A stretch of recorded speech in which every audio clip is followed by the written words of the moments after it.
Have you ever felt the need to whip out some communist propaganda to win an argument? Our next speaker, Maya, definitely has. As a multifaceted 17-year-old, Maya can usually be found organizing grassroots political events, performing her own award-winning slam poetry, coaching and competing on Lincoln's speech and debate team, or making superb peppermint barks with a very simple recipe, just like the recipe for communism. In her future, Maya hopes to help the world understand that no matter how a child's brain processes information, they can still thrive in this world. So without further ado, Maya Abrazizi.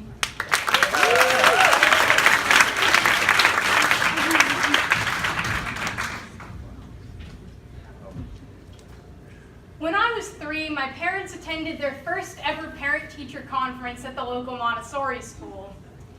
Now, as they waited both anxiously and excitedly for the world's first formal assessment of their first child, our teacher broke the silence.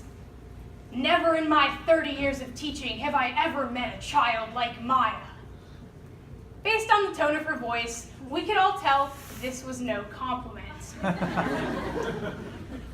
She would later go on to express her grave concern over the fact that as a 3-year-old, I had not learned how to tie my shoes, no matter how many lessons she gave me on this crucial life skill. Or about the fact that unlike my peers, who seem to be intrinsically motivated to read and do math, I prefer to draw.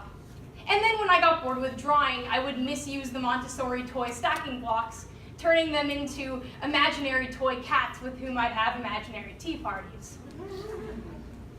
And I climbed everything. Now, after this conference, it was pretty blatantly clear to my entire family that Montessori school probably wasn't the right learning environment for me.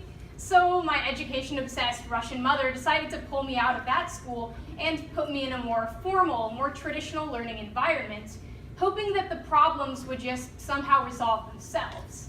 However, that didn't actually happen, because the same patterns began to show up again and again. All of my teachers would comment on my intelligence and then would, at the semester mark, proceed to stab me in the back multiple times by putting C's on my report cards. My academic accomplishments, as evidenced by my grades, lagged far behind my observable abilities. And this made it very tense for myself and my parents, who didn't know if I would ever be able to find a school in which I could succeed. But luckily, when I was 14 years old, I gained a little bit of clarity into this issue when I was diagnosed with ADHD, attention deficit hyperactivity disorder.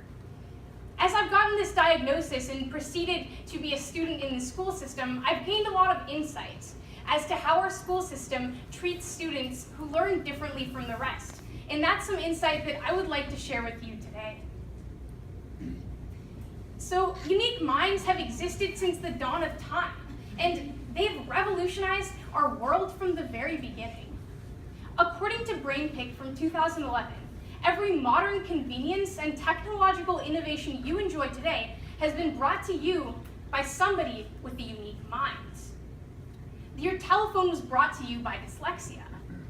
Alexander Graham Bell, the man who first invented the telephone more than 100 years ago, struggled to learn to read and write in school.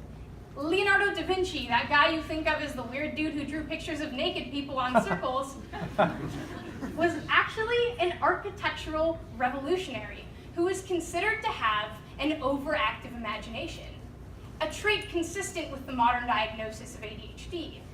Albert Einstein didn't even say his first words until he was about 7 years old, and this made it very hard for him to communicate with his peers, and at times even violent as a result. But little did his teachers know that this troubled child would later go on to epitomize intellectualism. And if you think about it, every modern thing that we know and we love today has been brought to you by somebody whose mind saw the world a little bit differently, who dreamt of the impossible and made it happen. Which begs the question, if these minds appear to have existed since the dawn of time and appear to be a natural aspect of humanity, why have we just now begun to medicate them? The answer to this perplexing question lies in our understanding of how the neurodiverse mind has been alienated by this evolving school system.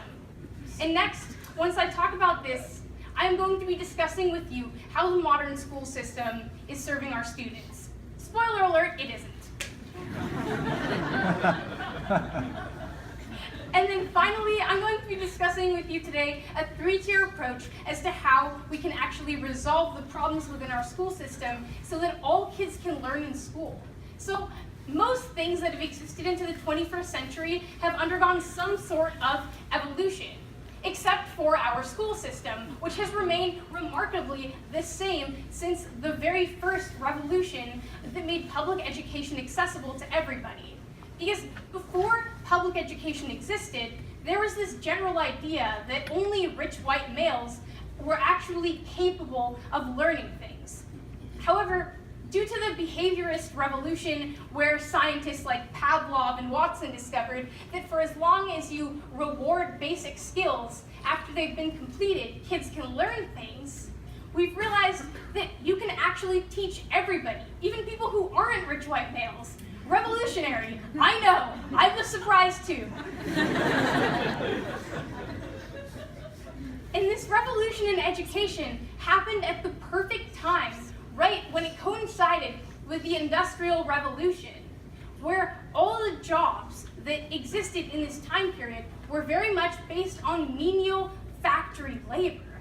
However, this model is a model of the past, because as we know now, our education system in our world is far deviating from this very linear system of education, which brings me to our future. Now, the Atlantic estimates that in the next 10 to 20 years, 50% of jobs will be taken over by automation. And I would just like to point out that Karl Marx actually did predict this in his Communist Manifesto. I highly recommend you all read it, but that is an ADHD tangent. Anyways, as half of jobs are taken away in terms of automation, people won't have to do such menial work. Our economy is becoming far more creative. And so what we need to do is ensure that our students can be prepared for the world they live in. And so instead of teaching them in these traditional factory-like ways, we need to teach them to be viable workers in the 21st century economy. Which brings me to my three-tier approach as to how we can reform education to make it so that every student can thrive within it. So the first way that we can reform education is that even before we enact any pragmatic policy decisions, we must change our rhetoric. That is, change the way we refer to our learning diverse students. Instead of referring to them as learning disordered, we should be referring to them as learning different. Not because of political correctness, but because calling the entity that made Albert Einstein a disorder is profoundly incorrect. And once we change our rhetoric, we need to begin to do the second part of this three-tier approach, which is that we need to empathize with our different learners in the classroom. And while this might seem very abstract and hard to pin down, I'll give you a couple ways as to how you can put yourself into the shoes of the children in your classroom. If you have a child with ADHD, try to put yourself into their shoes by putting on some headphones, blasting death metal music, have 5 kids running around you while you try to read a newspaper article, and see if you can comprehend even a sentence. If you have a child in your life with dyslexia, try to simulate their lived reality by reading a book in a foreign language from the reflection of the mirror, and then see if you can answer the 10 questions at the end of the passage.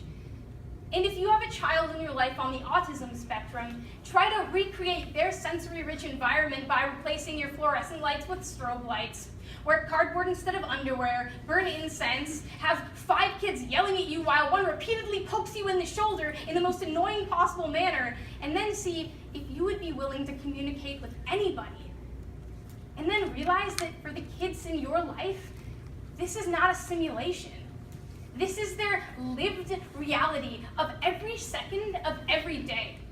And it is only once we build our system based off of empathy that we can even begin to imagine and enact the types of educational policies that benefit our children. And finally, we need to, after we do the first two steps, rebuild and modernize our education system. And this means not being forced to simply take notes in class and watch videos and call that good and call that modern. We need to make our education system based on the interests of the students in our classrooms. Because if there's anything that all of us learning different kids have in common, it's that we can learn, especially when it comes to things that we are passionate about. And we can learn those to such an extent that it can be unimaginable to other people. Now, for example, when I was in second grade, I became very interested with this condition called acromegaly, a condition which causes tumors to form on the pituitary gland of the brain, which causes the body to continually release growth hormone, and it has created some of the world's tallest people. I clearly don't have this condition, but as a kid, I spent every second of every day after school researching it. I would watch documentaries, read scientific journals, and even write essays on it because I found it so invigorating. I was a nerd. I had no friends at this point in time. But I learned a lot, and I was very interested in it. And once I got into 5th grade, however, my teacher didn't exactly share my love of this condition. Because when we were learning about the Oregon Trail, we had to write an end-of-unit essay on it. And I didn't really care about the Oregon Trail. In fact, I found it irrelevant. I still to this day know nothing about the Oregon Trail. And so instead of writing the essay she wanted me to write, I wrote the essay I wanted to write, which was titled, "No Cases of Acromegaly Found in the Pioneer Times."